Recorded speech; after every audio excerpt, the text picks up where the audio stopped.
Привет всем, с вами я, Janey, и это How Janey Learned Russian. We are on day 4 of our accusative case, day 30 of our entire course. Congratulations for sticking with me and keeping going and just chipping away at your knowledge of the Russian cases. So, in previous lessons, I had mentioned that in the perceive section, you might have noticed some v and na happening when paired with accusative case. Now, before you go and feel betrayed, I want to tell you that a lot of prepositions in Russian can actually get two different cases depending on whether it's destination versus location. So, again, today we're going to break that down. Don't you panic. We are going to break that down, comprehend it, concentrate, drill it, and you should have no questions by the end of today's lesson.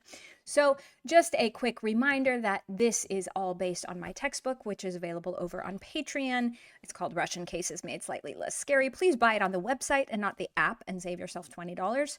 That's not a promo. That's just, I don't know why the app charges you more. So I think it's something to offset like iOS costs or something like that. Also, group classes are available. We have students coming and their Russian is actively improving right before my eyes. It's a great accountability partner and a great way to stay focused as you go on this Russian language journey. So, let's review. Yesterday we talked about how feminines, because as far as we're concerned, as far as we know right now, really accusative case only affects feminines. Feminine singular, okay? Because the feminine plurals just look like other feminine, they look like nominative plurals. And then if it's animate, it's going to look like genitive. So accusative case really only affects feminine singular, okay? So let's try our hand at translating and maybe kind of switching in between nominative case, prepositional case, accusative case, and we may need all three in one sentence. So let's go ahead and try translating these sentences. По-английски, we have a big house. Okay, what do we remember about having in Russian?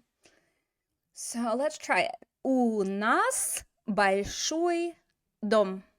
Большой дом is in nominative case. Remember, in Russian, you're not verbing the thing you have.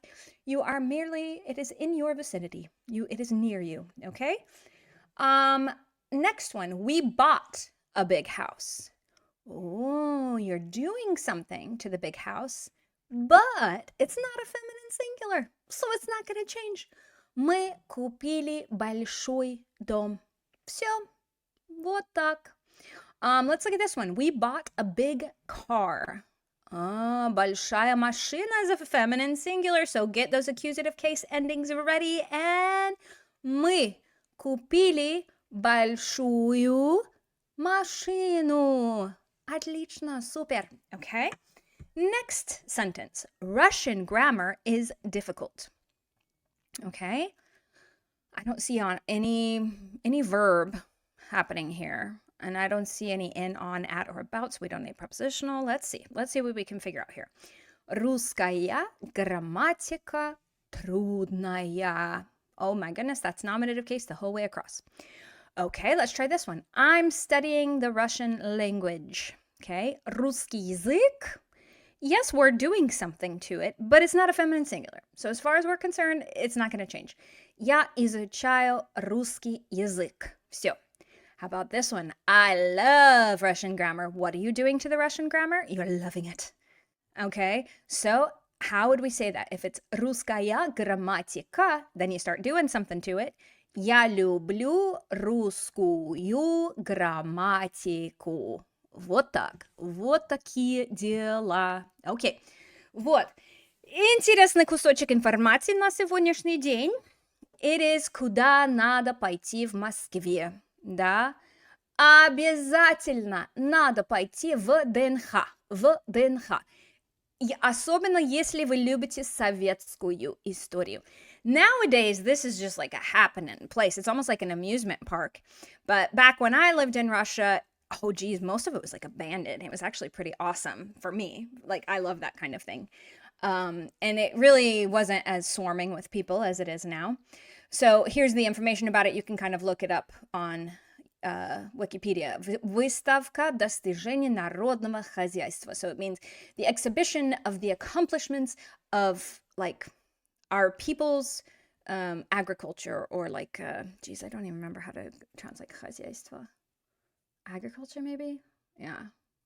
So yeah, so that's what it stands for, VDNH, and it used to be a time where people from all over the Soviet Union would bring their stuff and kind of show off their accomplishments. And it used to be that each of the republics had their own building. Well, now politics have made it so they've taken those names down off the buildings if they're not on good terms with them.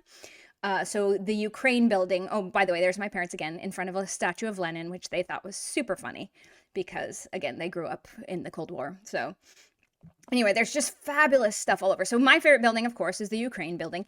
And this used to have the name Ukraina. So you can still see it up there. Ukrainskaya Respublika Sovetskого Rad.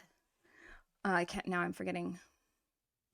Okay, that's in Rady. Yeah, so you can see the Ukrainian. This used to be the Ukraine building. This used to have a word Ukraina right over here across the arch.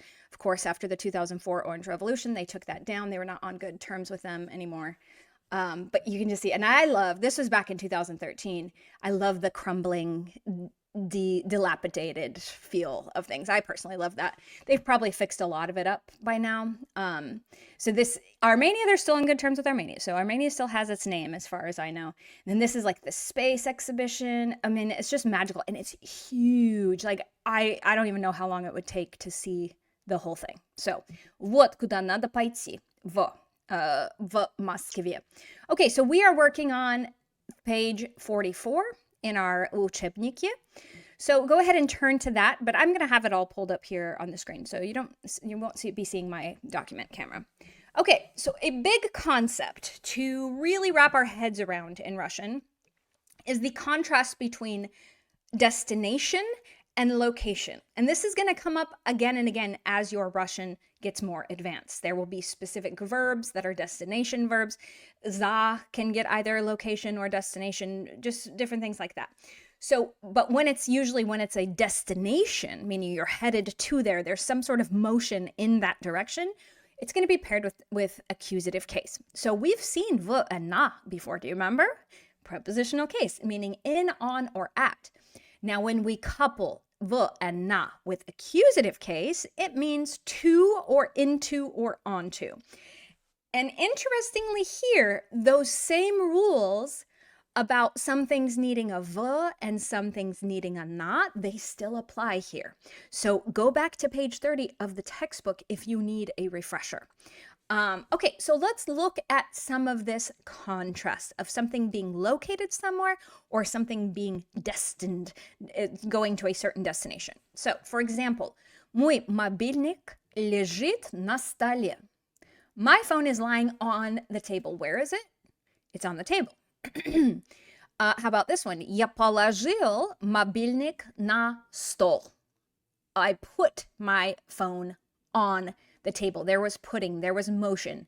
At one moment it was in your hand and it somehow transferred to the table, i.e. there was motion, okay? Next one. Мы гуляем на Красной площади, right? Remembering that Красная площадь gets a na. Versus we're going to Red Square is мы идем на Красную площадь. You see how this is working here? Ты был на уроке в среду? Were you in class on Wednesday? So were you in class, right? We're asking, were you located in the classroom on Wednesday? And versus something where there's destination involved, which would be ты идешь на урок в среду. And notice we're getting a na because it's an event, a gathering of people. Same thing applies as what we learned in prepositional case when we learned about v versus na. Okay, so a big one, and this is just so common. It's just such a common mistake in learners. So, for example, if you want to live in Russia, we would say something like «Я хочу жить в Москве». Я хочу, oh, there should be a хочу in there. Я хочу поехать в Москву. I want to go to Moscow, okay? And we'll really practice noticing which case we're getting, okay? So real quick, we're going to review the v versus na, but now we're going to use it with accusative case, okay? So think back. If in prepositional case, that word needed a na, it's still going to need the na with accusative case. Okay, so for example, мы хотим поехать в Россию. We want to go to Russia. We're using a v and not a na. There's nothing about Russia that would need a na. It's not a special territory, right? So мы хотим поехать в Россию. Next one. Мне надо идти на работу. Oh, because remember, back during prepositional case, we said я на работе. Прости, не могу говорить. Я на работе. Where are you going to? На. But then we pair it with accusative case. На работу. Вот так. Okay? Next one. Давай пойдем на Красную площадь. Давай пойдем на Красную площадь. Remember, Красная площадь is a на. Onto the square. You go onto the square. It's like an open gathering, an open air gathering of people. Okay, next one. Хочешь пойти в театр? Хочешь пойти в театр? Theater is located inside. Okay, we're talking about the building. Now, if it was a concert inside the theater, then we'd say something different, but we're going to the theater. Next one. Завтра мы едем на пляж. О, завидую. Очень завидую. So, завтра мы едем на пляж. I don't think we talked about this in prepositional case. It was mentioned in the textbook. But the beach is an onto. An onto. Think about it. It's an open air gathering of people. It's kind of a special thing. На пляж. На пляж. To the beach. Next one. Мы любим ходить на концерты. And again, this should just be old news to you. Concerti are they're a gathering of people / special event. Okay, so now let's look at these sentences in English. And I want you to start thinking, okay, in order to say this sentence the way it is here, am I going to need accusative or prepositional? Let's look at it. Okay. So, по-английски, we live in Ukraine. We live in Ukraine. And again, I don't know what your politics are, but I'm going to say this with a v. So, мы живем в Украине. Next one. I want to go to Ukraine. Okay, so Ukraine is a feminine singular. Украина.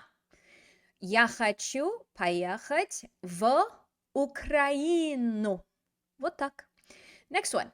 We are on red square. Мы, okay, so remember, площадь ends in a мягкий знак, and feminines get E if there's a мягкий знак. So, мы на Красной площади. Next one, you're saying, давай пойдем, let's go to red square. How would we say that one? Давай пойдем на Красную площадь. Красную площадь. So remember, accusative, singular, feminines with a мягкий знак, the word does not change. However, the adjective in front of it does need to change. So, давай пойдем на Красную площадь. Next one. I'm at work. We go back to prepositional case. Я на работе. Remember, work is an event. Я на работе. Next one. I'm going to work. And работа is a feminine singular. Я иду на работу. Я иду на работу. Вот, супер. Okay.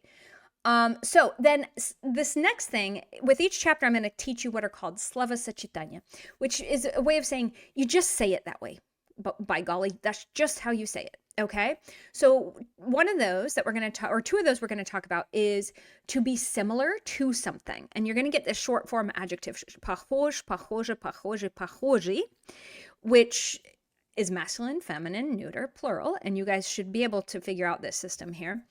And then you add a na and then accusative case. So similar to na with na plus accusative case. And you can pause the screen and look at these examples if you want, but I'll also be reading some out for you. Also, the phrase to look at. So yes, смотреть что, but it means to watch, okay? And there's a bit of a difference, and I'll kind of lay out some of these examples for you so you can kind of see that it makes a difference whether you put the na in there or you don't. Okay, so смотреть на plus accusative case, even though there's an at there. At doesn't always exactly translate. So that's just, it's just so you memorize it, and that's how you say it. Okay, so let's drill some of these. Похож, похоже, похожий, похожий. So if the thing is a masculine, you use похож, похожа. And this will be illustrated for you in these sentences. So we want to say, она похожа на, and then in parentheses we have наша мама. How would we put наша мама into accusative case so that this sentence means she is similar to our mother? She is similar to our mother. Она похожа на нашу маму. There you go. Okay. Next one. Это русское слово похоже. So похоже, because русское слово is neuter. На. Okay, the next thing's neuter, so easy. Here I can just repeat what's said in parentheses. На испанское слово. Это русское слово похоже на испанское слово. So this Russian word is similar to the Spanish word. By the way, such examples would be ananas, right? Meaning pineapple. Maracuya, right? Passion fruit. And there's a whole bunch of other ones like that. Next one. Лето в Канаде похоже. Okay, so лето is neuter, so we're getting a похоже as well. На лето в России. Лето в России. Вот, очень хорошо. And then there are a bunch of other examples in the textbook that you can practice as well. So, вот, такие дела. Now, we're going to take this словосочетание. Remember, словосочетание in Russian is just like a word combination. You just have to say it like that. In English, they are called verbal phrases. That's another way to think of it. We're going to decide, should we put the na in there to mean to look at, or should we just keep it without the na, meaning to watch? Okay, so for example, мы смотрим телевизор. Does it need a na or no na? Because remember, without the na, it means to watch. With the na, it means to look at. And both of them are going to get accusative case. So, I'm worried about you. If you're just sitting there looking at the television, I don't know, maybe you're feeling down today or something. If you're watching television, that's okay. Мы смотрим телевизор. So it would be a little weird to say мы смотрим на телевизор. That means you're just sitting there staring at the blank TV, like no thoughts in your mind. Like find the freaking remote and turn something on, please. So yes, this one is no na. Next one. Мы долго смотрели blankety blank картину Гверника. В ней много интересного. Okay, so we're imagining a painting in a museum, specifically Guernica by Picasso.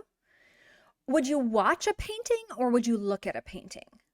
Oh, in that case, it would be мы долго смотрели на картину. Вот. Okay, next one. Я не смотрю.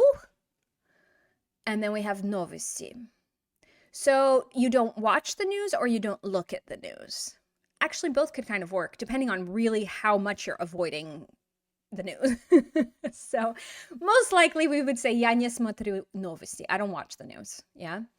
Next one. Когда я смотрю something твое прекрасное лицо, я понимаю, что я тебя люблю. So the thing that's being watched or looked at is your beautiful face. When I watch your beautiful face sounds a little creepy. Like you don't watch somebody's face. That's creepy. Yeah. So I think the better one here is когда я смотрю на твое прекрасное лицо. That one sounds a little bit better. When I look at you, when I look at blah, blah. Okay. Next one. And you guys are going to hear me say this all the time in these videos. Посмотрите страницу 44. So watch or look at page 44. Do you watch a page or do you look at a page? You look at a page. Посмотрите на страницу 44. Вот. Okay, here we go. Let's see if we internalize all those different things. The v and na meaning to, going to a place. And then the словосочетание похож на or смотреть на. Here we go. Как сказать по-русски I want to go to Russia? Does Russia get a na? Нет, нет. Я хочу поехать в Россию. В Россию. Okay? Next one. Red Square is in Russia. Oh, we were just talking about location. Where is Red Square? It's located in Russia. So, Красная площадь в России. В России. Next one. I'm watching a video. Да? Я смотрю видео. Video is a neuter, it doesn't change. Yeah?